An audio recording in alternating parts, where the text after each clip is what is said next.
Di dalam Al-Quran ada ayat yang menyatakan tidak ada paksaan dalam agama. Oke. QS Al-Baqarah. Quran surat. QS tuh Quran surat baca. Kis Al-Baqarah. Kis lagi. Oke. Quran surat. Quran surat Al-Baqarah. Al-Baqarah. Ayat 256. Tetapi mengapa ada hukuman bagi orang yang meninggalkan Islam? Oke. Bukankah ini yang kontradiktif? Oke. Jadi gini nih. Maksudnya gini. Anggaplah kita punya rumah ya. Rumah kita itu kita nggak pernah maksa orang masuk tuh. Maka ketika ada orang masuk terus kemudian ketok-ketok dia, Assalamualaikum, Waalaikumsalam. Oh ya, ada apa mas? Saya boleh masuk ke rumah? Boleh. Nah berarti kan itu kan boleh masuk tuh. Nah sebelum dia kemudian di luar rumah nggak ada tuh aturan rumah bagi dia. Tapi begitu dia masuk rumah maka aturannya aturanku. Masuk akal nggak? Kalau dia belum kalau dia belum masuk rumah nih, itu kan berarti dia nggak ada aturan kan ya. Tapi kalau dia udah masuk rumah dia harus ada aturan dong. Contoh misalnya kalau di rumah Feren orang harus lepas sendal atau enggak? Nah kalau di Amerika enggak tuh. Kalau di Amerika kita masuk pakai sepatu tuh karena aturan di situ adalah pakai pakai alas kaki ketika masuk ke rumah. Tapi di Asia biasanya dia lepas sendal ketika di rumah, betul kan ya? Contoh lagi, apalagi misalnya aturan di rumah Feren. Misalnya contoh di rumah Feren kalau misalnya pas ke WC itu setelah misalnya dia pakai WC-nya itu harus dibersihin lagi atau enggak? Dibersihin lagi. Nah itu aturan tuh. Nah berarti kalau dia udah masuk berarti dia ikut aturan. Tapi kalau dia misalnya belum masuk dia nggak akan dipaksa. Artinya kita nggak pernah maksa siapapun untuk masuk rumah kita, sebagaimana kita nggak pernah maksa siapapun untuk masuk di dalam Islam. Tapi begitu dia ada di dalam Islam dia harus ikut aturan. Bentar, tapi tidak ada paksaan dalam agama. Itu aturan tuh bukan? Tidak ada paksaan untuk masuk di dalam agama tidak Islam. ada paksaan. Ini kan rumah nih. Lu mau ngetok dong?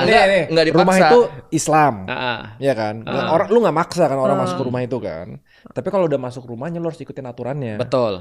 Dan salah satu aturannya kalau udah masuk jangan keluar. Nah itu salah satu aturannya adalah kalau lu meninggalkan rumahnya itu ada hukuman. Iya. Dan by the way in the first place ya, kalau dia sudah benar-benar yakin dia mau masuk dalam Islam, harusnya dia udah ngerti keistimewaan Islam apa. Nah secara akal dia tercerahkan nih. Nah kalau dia mau keluar lagi berarti mungkin ada niatan-niatan yang nggak bagus. Maka kemudian kita lihat dulu apa yang terjadi, kenapa dia mau keluar di dalam Islam. Andai kan misalnya akalnya sudah nggak berfungsi lagi, maka dia nggak dihisap. Tapi kalau nggak dihisap, nggak dipertanggungjawabkan, not account responsible. Tapi kalau misalnya udah masuk Islam nih, dia pelajari semuanya terus ketemu panggilannya di agama lain, tetap karena waktu itu dia pas masuk Islam kurang kafah gitu belajarnya gitu, terus baru kafahnya itu di dalam. Terus dia keluar, tetap ada hukumannya. Tetap ada hukuman. Tapi nanti tentunya kalau di dalam Islam, sebenarnya nanti ketika ada orang keluar lagi dari Islam, itu negara akan menempatkan ada orang-orang khusus untuk ngelihat ini problemnya ada apa sih sebenarnya. Nah dia dikasih waktu 3 hari untuk kemudian berpikir ulang. Nah selama itulah kemudian dari negara itu menyediakan semua yang diperlukan untuk dia untuk dia balik lagi untuk sadar di dalam Islam. Tapi dalam kasus beberapa ya, kemarin aku pernah ditanya, gimana kalau ada kasus di mana orang masuk Islamnya itu dalam tanda kutip fait accompli, dipaksa atau dijebak. Dipaksa atau dijebak, akhirnya dia terpaksa mengucapkan 2 kalimat syahadat nih. Nah setelah kemudian dia merasa paksaan itu sudah nggak ada atau ancaman itu sudah nggak ada, lantas kemudian dia keluar lagi dari dalam Islam, menurutku dia bukan keluar dari Islam karena dia tidak pernah masuk Islam. Emang tidak pernah. Jadi kalau kayak gitu itu nanti akan ada juga orang yang akan semacam kayak ngelihat ini problemnya sebenarnya apa sih. Nah kalau dia benar-benar pas masuk Islam itu terpaksa tadi, sebenarnya dia nggak masuk Islam, jadi nggak sah keislamannya dia. Sehingga ketika dia keluar lagi ya sama kayak orang Muslim yang dipaksa untuk keluar dari agama Islam. Kalau nggak dihitung kalau dipaksa. Kesahannya Islam, legitimasinya itu beda di setiap negara. Misalnya harus ada dokumen, harus ada kertas, harus ada atau imannya aja asal udah imannya syahadat. aja. Mengenai kemudian paperworks itu adalah berkaitan dengan administratif. Tapi kalau misalnya urusan masuk Islam cukup dengan 2 kalimat syahadat. Tapi gini loh Fer, kalau Feren mengucapkan 2 kalimat syahadat pun dan Feren tidak meyakini bahwa itu memasukkan Feren dalam Islam, itu juga tidak termasuk jadi Islam. Jadi tidak serta-merta orang bilang asyhadu an la ilaha illallah, asyhadu anna muhammadar rasulullah lantas dia masuk Islam. Iya itu paham sih. Gitu. Jadi yang penting keyakinan hati. Hati yang penting. Gitu. Sekarang hati lu gimana? Ada hati. Apa? Ada kadang, tergantung hari. Kalau hari Jumat dia beriman. Jumatan soalnya. Benar. Oke. Gimana so far? Berarti ChatGPT ini udah salah jadi bisa orang dijawab murtad dong. itu nggak pernah jadi Islam. Orang murtad bukan. malah sebelumnya Islam dong. Iya. Tapi kan dia meninggalkan Tuhan. Iya. Nah makanya dia ada kalau murtad adalah bagian ada dari orang yang dihukum. Karena dia udah ada dari dalam rumah, bahkan dari awal dia lahir di rumah itu, tapi dia terus keluar ke rumah orang lain. Itu nggak boleh. Aku tadi delete pertanyaan Ini.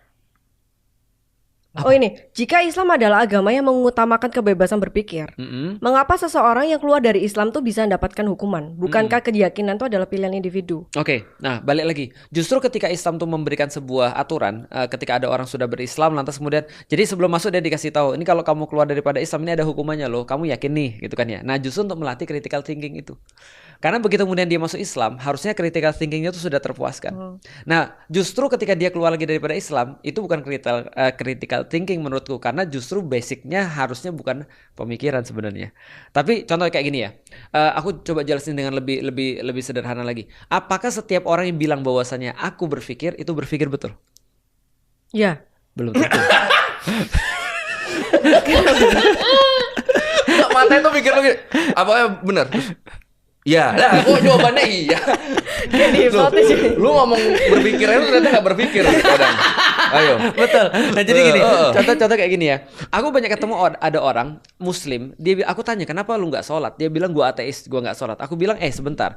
Ada dua jenis nih orang nggak sholat nih. Pertama benar-benar dia berpikir sampai dia dapat bahwasanya Islam itu adalah sesuatu yang buruk gitu misalnya, dan atau sesuatu yang salah, atau Al-Quran tuh benar-benar sesuatu yang tidak layak dijadikan standar untuk misalnya kehidupan, sehingga sholat tuh nggak penting. Atau yang kedua dia cuma purely malas aja sih sebenarnya. Ya kan. Nah, artinya ada dua kemungkinan kan. Sama kayak ada orang terus kemudian bilang aku berpikir critical thinking, padahal sebenarnya bukan critical thinking, dia cuma malas sholat aja. Makanya dia nggak mau jadi seorang muslim gitu misalnya. Nah, maka yang memastikan tadi ada orangnya tuh memastikan. Karena kalau aku lihat justru kalau ada orang sudah masuk Islam karena berpikir, lantas kemudian dia mau keluar daripada Islam, berarti ini ada masalah dong. Justru Islam tuh melindungi akal manusia tuh supaya orang tuh tetap dalam keadaan kritik gitu maksudnya. Tapi itu dengan asumsi bahwa aturan Islam tuh udah sebenar-benarnya gitu. Betul. Kan? Betul. Aturan Islam tuh udah final, udah prosesnya udah bagus. Nah, itulah kenapa di dalam Al-Qur'an tuh ada tantangan, challenge. Yang aku selalu bilang, hatu burhanakum. Ayo bawa argumen-argumenmu ke sini. Jadi Islam secara konstan itu dalam tanda kutip men-challenge manusia untuk bisa membuktikan bahwa Islam tuh adalah agama yang sudah final kebenarannya. Nah, jadi sudah sampai di titik itu dan dia udah masuk, dia keluar lagi, justru aneh. Challenge-nya ke siapa? Seluruh manusia. Maksudnya aku nanyain satu-satu. Bukan. Al-Quran yang nanyain. Al-Quran yang suruh kayak, ini siapapun nih, challenge. Al-Quran ngomong challenge aku. Ya, Al-Quran men-challenge seluruh manusia. Oh, jadi kan ada ayatnya gitu. Ada. Apa tadi? Surat Al-Baqarah ada ayatnya, di surat-surat yang lain juga ada. Misalnya contoh ada challenge Quran, fa'tu bi suratim mimithli. Kalau memang kalian tetap dalam keraguan dengan apa yang diturunkan terhadap hamba kami Muhammad, yaitu adalah Al-Quran, maka datangkanlah satu surat yang semacamnya. Jadi datanglah satu surat yang semisal dengan Al-Quran, dan sampai sekarang nggak ada yang bisa. Karena nggak bisa nulisnya juga. Bukan, secara gramatikal. Kalau secara bahasa Arab mah gampang. Tapi secara gramatikal, lalu kemudian secara makna, lalu kemudian secara gaya bahasa, itu semua yang menjadikan Al-Quran itu istimewa. Gaya bahasa. Al-Quran itu typingnya. Bukan typing, gaya bahasa. Gaya bahasa tuh jadi gini. Tahu tulisannya Shakespeare? Enggak. Ya. Shakespeare. William Shakespeare. Artis. Ya agak dekat lah. Sih. Itu William Prince William kayaknya. Oh, Prince William. Bukan. Bener di oin. Gue karya-karyanya Shakespeare tuh banyak. Romeo and Juliet. Oh. Itu. Oh, yang mana nih? Apa nih? Bentar, aku baru tahu Romeo and Juliet itu bukan kisah nyata. Apa? Kisah nyata tuh bukan? Bukan, fiksi. Itu yang fiksi yang ditulis sama William Shakespeare. Yang nulis Shakespeare. Nah, Shakespeare contohnya misalnya, salah satu yang dikagumi Shakespeare adalah gaya bahasa ketika dia nulis. Dia salah satu yang aku suka dari, aku lupa chapternya act berapa, tapi kata-kata begini. The sun rises from the east and set on the west. And Juliet, you are my son. Oh, keren kan? Itu salah satunya tuh. Tapi gaya bahasa Al-Quran tidak hanya terus kemudian bagus secara gramatika, tapi memiliki makna yang mendalam dan bisa kemudian untuk dieksplor sampai kapanpun. Gue yakin. Dan Feren, jangan khawatir karena hampir semua orang juga tidak paham dengan itu. Maksudnya bahasa di Al-Quran itu tidak lekang dimakan waktu. Lu mau baca di zaman apapun itu akan tetap relate. Memang pinter dia. Oh iya. Gue taunya dia bingung gara-gara, coba balik lagi ke pertanyaannya. Menjawab nggak? Udah di-scroll sama dia. Udah dihapus sama berapa nih. Ini kan. Kan Feren asisten Remon ya? Iya. Saya asisten Feren ya kayaknya. Di atas, Mbak. Ini kan.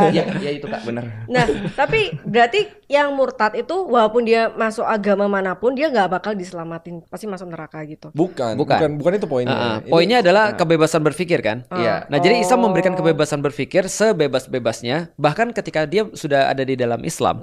Nah, maka otak tuh dilatih terus, akal tuh dilatih terus. Challenge terus. Nah, maka ketika dia sudah murtad, itu problemnya akalnya jadi problem. Sebenarnya gini, Feren. Jadi gini. Kan pastinya kita ketika beragama kan banyak pertanyaan-pertanyaan nih. Dan karena emang disuruh men-challenge kan. Masalahnya bagi orang-orang murtad adalah dia kadang tidak mencarinya malah ke Islam jawabannya. Padahal semua jawabannya ada di Islam. Nah, dia mencari ke tempat lain, kata, "Oh, kayaknya ini jawaban yang benar." Akhirnya dia murtad.